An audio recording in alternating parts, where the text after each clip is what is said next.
Problema pa rin sa maraming lugar sa bansa na malayo ang pinagkukunan nilang gamot. Isa rito ang Barangay Luok sa bayan ng Balete, Batangas na hinandugan natin ng ginhawa. Narito ang report. 2 taon nang halos hindi makagalaw mula ng ma-stroke ang tiyahin ng barangay health worker na si Loren. Isinisingit niya ang pag-aalaga sa tiyahin habang naglilingkod sa Barangay Luok sa Balete, Batangas at tumutulong sa pamilya. Mahirap sa akin, ako'y pamilyadong tao, pero ginagawa ko po siya ng parang maisingit sa pagpapaligo, pagpapakain.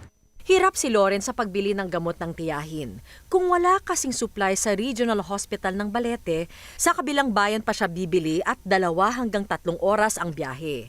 Ang pamasahe mas malaki pa sa pambili ng gamot. Para matugunan ang pangangailangan ng mga Tagalook, naghandog po tayo ng bagong butika sa kanila. Malaking bagay po gawa ng hindi na ako mapapalayo ng pagbili pag siya binibilahan ko. Diyan lang, malapit lang sa amin. Ilan lamang ang tiyahin ni Loren sa mahigit 2,000 residente ng Barangay Luok na makikinabang sa mura at mas malapit na mapagkukuhanan ng gamot. Salamat po kapamilya sa inyong patuloy na pagsuporta sa mga adhikain natin para mas mapabuti ang buhay ng ating mga kababayan.